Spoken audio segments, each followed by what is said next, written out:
잠언이라는 단어를 네이버 국어사전에서 검색해보면 가르쳐서 훈계하는 말이라고 나오는데, 훈계라는 단어는 타일러서 잘못이 없도록 주의를 준다라는 의미입니다. 즉 잠언은 누군가를 가르치기 위해 하는 말이지만 특별히 타이르며 가르친다라는 뜻입니다. 타이른다라는 것은 누군가가 엇나가는 말이나 잘못된 행동을 했을 때 그것을 바로잡기 위해서 엄하게 가르치고요. 또 바른 이치가 무엇인지를 설명해주는 일입니다. 이런 점에서 잠언이라는 것은 명언이나 격언과는 어감상 차이가 있습니다. 그렇다면 이 구약성경 39권 중 하나인 이 잠언이라는 책은 과연 누가 누구를 타이르고 가르치기 위해서 기록한 책일까요? 1장 1절을 보면 이 책이 다윗의 아들 이스라엘 왕 솔로몬의 잠언이다 라고 말합니다. 솔로몬이 어떤 사람이었는가에 대해서는 열왕기상 1장부터 11장까지 내용을 통해서 확인할 수 있습니다.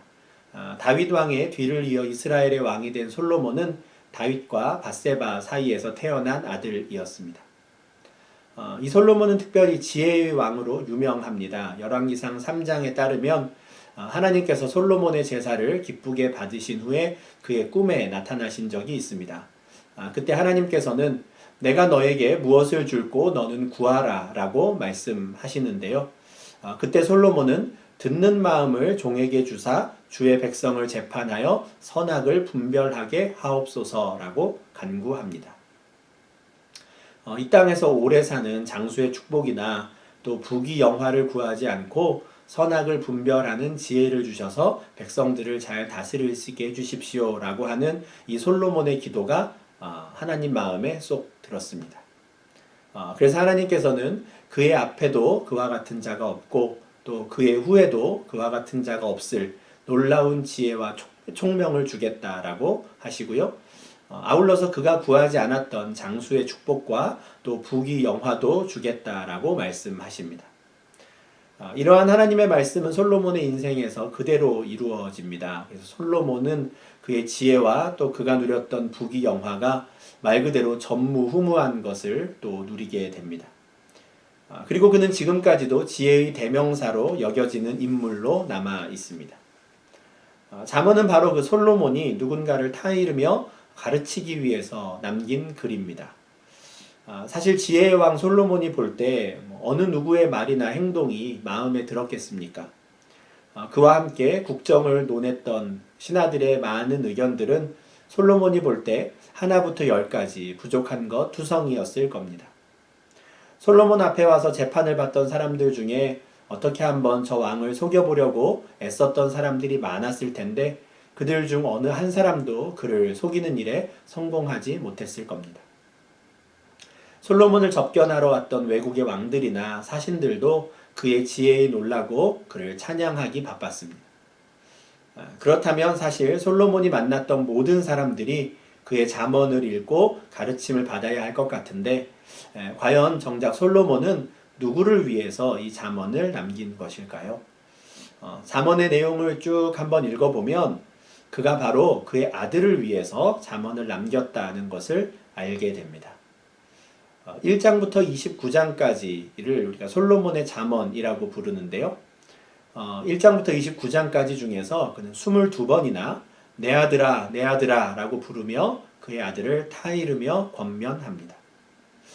오늘 우리가 읽은 본문에서도 8절, 10절, 15절에서 3번이나 내 아들아 라고 부릅니다.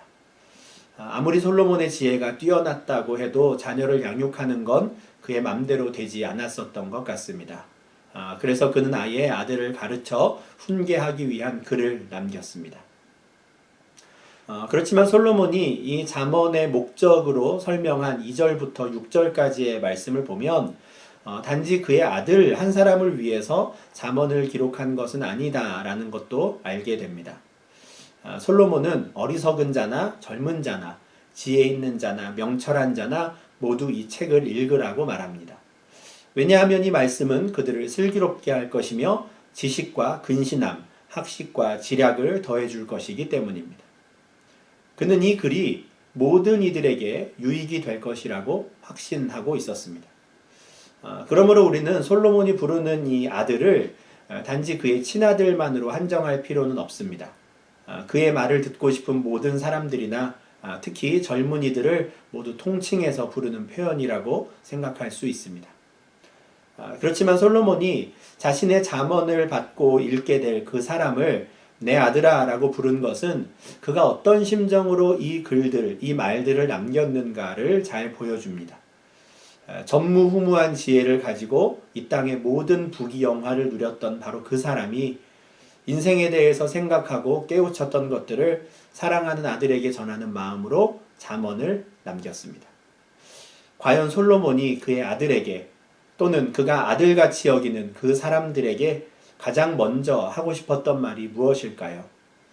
어떤 말을 가장 먼저 들어야 그가 슬기롭게 되고 그에게 지식과 학식과 지략이 더해진다고 생각했을까요? 바로 7절 말씀입니다. 여호와를 경외하는 것이 지식의 근본이거늘 미련한 자는 지혜와 훈계를 멸시하느니라. 이 말이 바로 솔로몬이 가장 먼저 그의 아들에게 들려주고 싶었던 말이었습니다. 여호와를 경외하는 것이 지식의 근본이다 하는 것이죠. 그런데 미련한 자들은 이 말을 멸시한다고 합니다. 여호와를 경외하는 것이 지식의 근본이라는 말을 듣고도 그 말을 인정하지 않고요, 오히려 무시하는 것이죠. 깔보는 겁니다. 뭘 잘 모르고 하는 소리라고 외면하는 것이죠. 물론 솔로몬은 자신의 아들이 그런 미련한 사람이 되기를 전혀 바라지 않습니다. 그래서 8절에서 아비의 훈계를 듣고 어미의 법을 떠나지 말라라고 당부합니다. 그리고 만약 그 아들이 여호와를 경외하라는 부모의 훈계를 잘 받아들인다면 그는 그의 머리에 아름다운 관을 쓰게 될 것이고요. 그의 목에는 금사슬을 두르게 될 것이라고 말합니다. 아름다운 관, 금사슬 이런 것들은 지금 솔로몬이 누리고 있는 이스라엘 왕의 영광을 상징합니다. 솔로몬은 자신이 어느 누구도 누리지 못했던 이 부귀영화를 누릴 수 있었던 이유가 바로 내가 여호와를 경외하는 사람이었기 때문이다 라고 생각한 것입니다. 이것은 아주 중요한 점입니다. 설교의 서두에서 이 솔로몬이라는 사람에 대해서 간략하게 말씀을 드릴 때 그가 이 분별하는 지혜를 구한 것이 하나님의 마음에 들어서 하나님께서 그에게 지혜도 주셨고 또 장수의 축복과 부귀영화도 주셨다라고 말씀드렸습니다. 그런데 솔로몬 자신은 내가 이 축복을 받은 것은 내가 지혜를 구했기 때문이다 라고 생각하지 않았습니다. 내가 지혜를 구한 것이 하나님께서 바라시는 정답을 맞춘 것이어서 내가 지금 이 아름다운 관을 쓰고 있고 금목걸이를 하고 있다라고 생각하지 않은 겁니다. 왜냐하면 솔로몬 입장에서 자신이 하나님께 지혜를 구했던 것은 그가 여호와를 경외하는 사람이라는 것을 보여주는 그냥 하나의 작은 사건에 불과했기 때문입니다. 열왕기상 3장 7절부터 9절에서 솔로몬이 하나님께 지혜를 구하며 했던 말은 다음과 같습니다. 나의 하나님 여호와여 주께서 종으로 종의 아버지 다윗을 대신하여 왕이 되게 하셨사오나 종은 작은 아이라 출입할 줄을 알지 못하고 주께서 택하신 백성 가운데 있나이다. 그들은 큰 백성이라 수요가 많아서 셀 수도 없고 기록할 수도 없사오니 누가 주의 이 많은 백성을 재판할 수 있사오리이까. 듣는 마음을 종에게 주사 주의 백성을 재판하여 선악을 분별하게 하옵소서. 지혜를 달라고 말한 것은 그가 당시 하나님께 잘 보이고 싶어서 애써 속마음을 잘 감추고 하나님께서 원하시는 정답을 잘 찾아서 대답한 것이 아니었습니다. 그는 진심으로 다른 것 다 필요 없고 주의 백성을 재판하여 선악을 분별할 수 있는 지혜를 주시면 좋겠다라고 생각했습니다. 왜냐하면 그는 하나님께서 아버지 다윗의 뒤를 이어 자신을 이스라엘의 왕으로 세우신 것이 너무 감사한 일이지만 또한 그 일이 너무 두려웠기 때문입니다. 그는 스스로를 주의 종이라고 부르고요.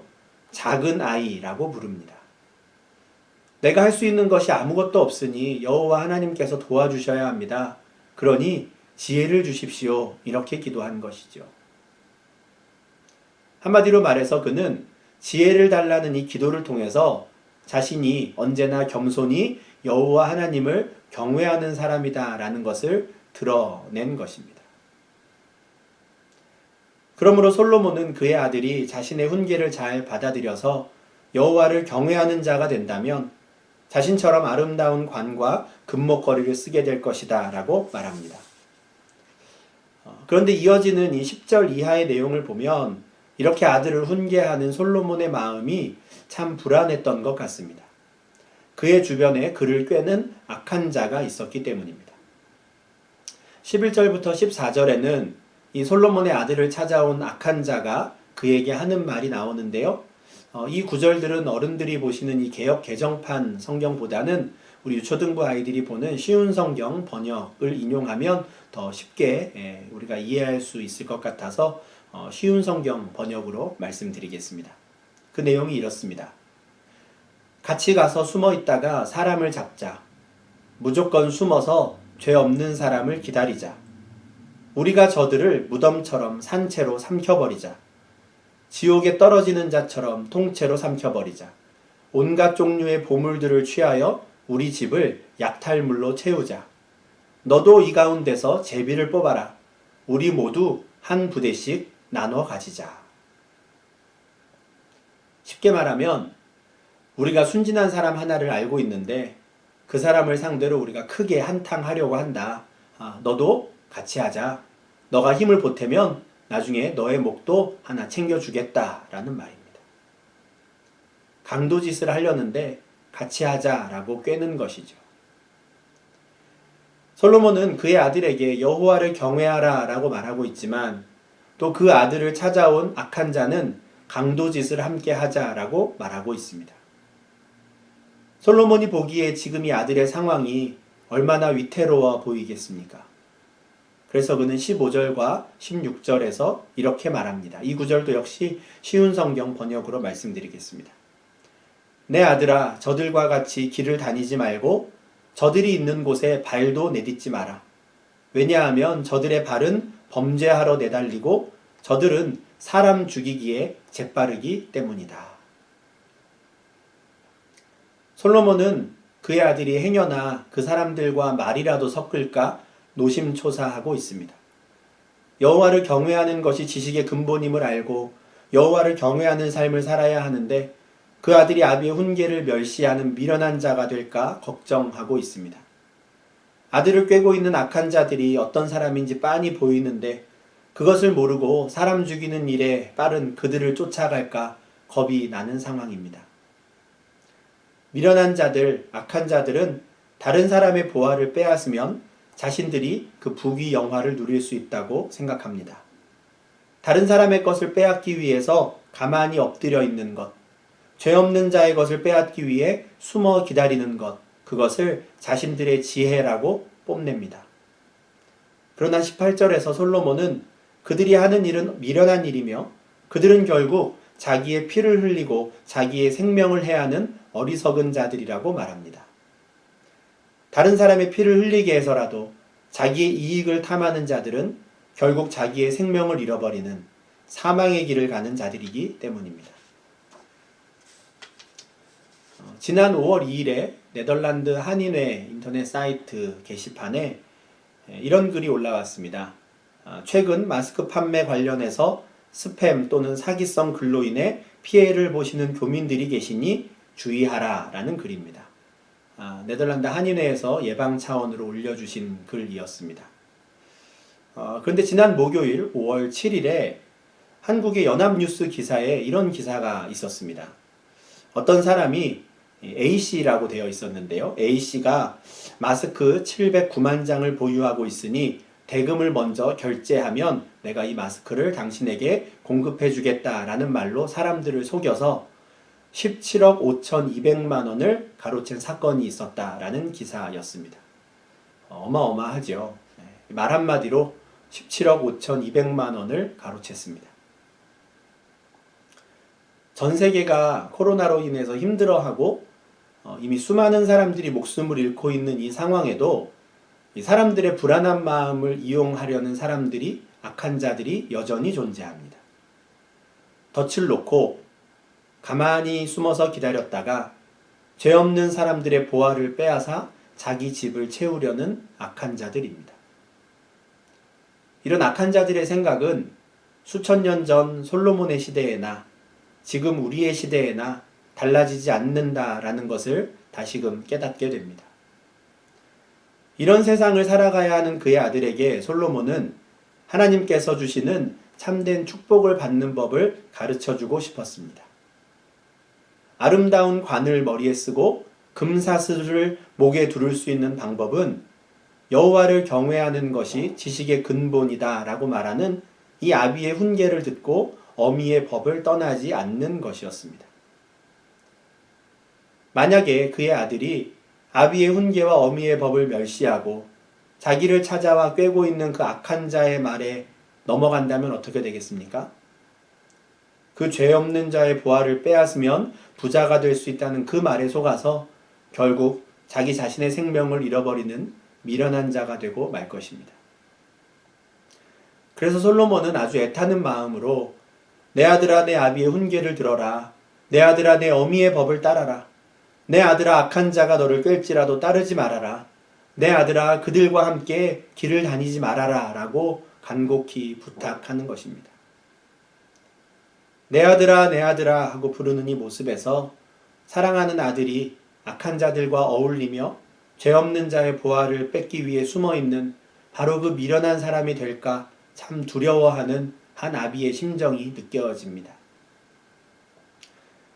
솔로몬은 자신이 하나님께 주의 종은 작은 아이입니다 라고 말하면서 겸손히 하나님께 지혜를 구하였던 때와 같이 그의 아들도 그렇게 겸손히 하나님의 도우심을 구하는 자가 되기를 바랬습니다. 그것이 바로 자신이 하나님의 축복을 받을 수 있었던 이유였기 때문입니다. 하나님께서 솔로몬을 축복하셨던 것은 그가 단지 지혜를 구했기 때문이 아니었습니다. 하나님께서는 스스로를 작은 아이로 여기며 낮아진 그 솔로몬을 여호와 하나님을 경외하는 자로 여기셨습니다. 이처럼 하나님을 경외한다라는 것은 어린아이와 같이 자기를 낮추는 사람이 천국에서 큰 자니라 라고 하신 그 예수님의 말씀과 연결되는 태도입니다. 지난주에 우리가 어린이 주일을 맞아서 나누었던 마태복음 18장에 있었던 바로 그 말씀이 오늘 잠언 1장에 있는 이 여호와를 경외하라는 그 말씀과 연결되는 것입니다. 5월의 둘째 주일인 오늘은 어버이 주일입니다. 오늘 우리는 아버지 솔로몬이 그의 아들을 위해 기록한 이 잠언을 통해서 역시나 하나님 나라의 원리와 이 세상의 원리가 다르다라는 것을 분명히 확인하게 됩니다. 그러나 우리는 이 솔로몬의 말을 단지 한 인간의 말로 여기면 안 됩니다. 잠언은 우리가 서점에 가면 살 수 있는 여러 자기계발서 같은 책이나 또는 윤리, 도덕 교과서가 아니기 때문입니다. 잠언은 이 온 시대와 사회를 초월하여서 언제나 진리이신 하나님의 말씀으로 우리에게 주어진 책입니다. 하나님께서 이스라엘 왕 솔로몬의 입을 통해 이 땅을 살아가는 당신의 자녀들에게 주신 말씀인 것입니다. 그렇다면 우리는 내 아들아 라고 부르는 이 솔로몬의 외침을 하늘에 계신 우리 아버지의 외침으로 받아들여야 합니다. 하늘에 계신 우리 아버지께서 아직은 육신을 입고 이 땅을 살아가는 당신의 자녀들을 향해서 내 아들아 악한 자가 너를 꿰을지라도 따르지 말라라고 하시는 이 말씀이 얼마나 애타는 마음으로 하시는 말씀인지 알아야 합니다. 그리고 나를 경외하라 라는 그 말씀에 귀 기울여야 하고요. 내 아들아 내 아비의 훈계를 들으며 내 어미의 법을 떠나지 말라라는 이 당부의 말씀을 마음에 새겨야 합니다. 또한 우리는 하늘 아버지께서 우리에게 주신 이 귀한 말씀을 솔로몬이 그의 아들에게 가르친 것처럼 우리의 자녀들에게도 가르치고 전해야 합니다. 에베소서 6장 4절에서 하나님께서 아비들아 너희 자녀를 노엽게 하지 말고 오직 주의 교훈과 훈계로 양육하라 라고 말씀하셨습니다. 교훈과 훈계가 무엇입니까? 타이르며 가르치는 것이지요. 설교의 서두에서 말씀드린 바로 잠언이라는 단어의 사전적 의미와 같습니다. 부모들은 주의 교훈과 훈계, 즉 주의 잠언으로 자녀들을 가르쳐야 합니다. 악한 자가 꾀를 때에 따르지 말고 여호와를 경외하라고 가르쳐야 하는 것이지요. 잠언 1장 2절부터 6절에 따르면 잠언을 통해서 우리는 지혜와 교훈을 얻고 슬기로운 가르침을 깨달을 수 있습니다. 공의롭게, 정의롭게, 정직하게 살아갈 지혜를 얻으며 지식과 학식, 지략도 얻을 수 있다고 말씀합니다. 내용을 보면 마치 우리가 원하는 모든 것이 다 담겨 있는 보물상자 같습니다. 잠언이 보물상자라고 한다면 이 상자를 열 수 있는 유일한 열쇠는 여호와를 경외하는 것이 지식의 근본임을 인정하는 것입니다. 어버이 주일을 맞아서 당신의 자녀들을 향한 하나님 아버지의 음성에 귀를 기울이시는 모든 성도님들 되시기를 바랍니다. 이 땅에서도 자신을 낮추고요, 여호와를 경외하는 자로 살아가며 악인들의 꾀를 따르지 않고 죄인들의 길에 서지 않고 오만한 자들의 자리에 앉지 않는 성도님들 되시기를 간절히 소망합니다. 아울러 이 주의 교훈과 훈계로 자녀들을 양육하며 온 가정이 하나님께서 약속하신 그 귀한 축복 가운데 이 땅을 살아가시기를 주님의 이름으로 축원합니다. 기도하겠습니다. 하나님 아버지, 어버이 주일을 맞아 하늘에 계신 우리 아버지께서 이 땅을 살아가는 당신의 자녀들에게 하신 말씀을 듣게 하시니 주님 감사를 드립니다. 이 땅을 살아갈 때에 여호와를 경외하라고, 나를 경외하라고 말씀하시는 우리 하늘 아버지의 말씀에 늘 귀 기울이고 그 아비의 훈계를 떠나지 않고 어미의 법도를 따라 지켜가는 하나님의 자녀들, 백성들 될 수 있도록 주님 저희를 붙잡아 주시옵소서. 날마다 우리를 찾아와 나와 함께 죄 없는 자의 것을 빼앗자고 꾀는 악한 자의 꾀임으로부터 우리를 지켜주시고 언제나 우리를 시험에 들지 않도록 지켜주사 주의 말씀 가운데 귀 기울이고 그 말씀에 순종하며 살아갈 수 있는 저희 되게 하여 주시옵소서. 그래서 여호와를 경외하는 자들에게 주겠다 약속하신 그 축복을 이 땅 가운데에서 누리며 살아가는 모든 주의 백성들 되게 하여 주시옵소서. 특별히 어버이 주일을 맞아서 하나님께서 아비들에게 바라시는 그 내용을 다시 한번 생각하게 하시니 주님 감사합니다. 우리에게 선물로 주신 귀한 자녀들 주의 교훈과 훈계로 주님의 잠언으로 양육하게 하시고 부모들이 먼저 여호와를 경외하는 자들이 되어서 또 그 본을 본받아 우리 귀한 자녀들도 여호와를 경외하는 자가 되며 악인들의 길에 함께 서지 않고 그들의 꾀임에 넘어가지 않아 오직 여호와 하나님만을 섬기고 사랑하며 살아가는 귀한 가정들 될 수 있도록 주님 인도하여 주시옵소서. 특별히 한국에 계신 우리 부모님들 또 할머니 할아버지를 생각하며 기도하는 이 시간 되기를 원합니다.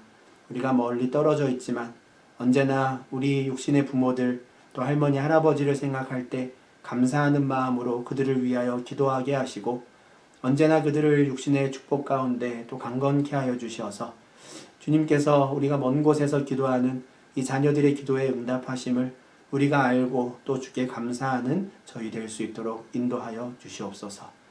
감사드립니다. 살아계신 예수님 이름으로 기도합니다. 아멘.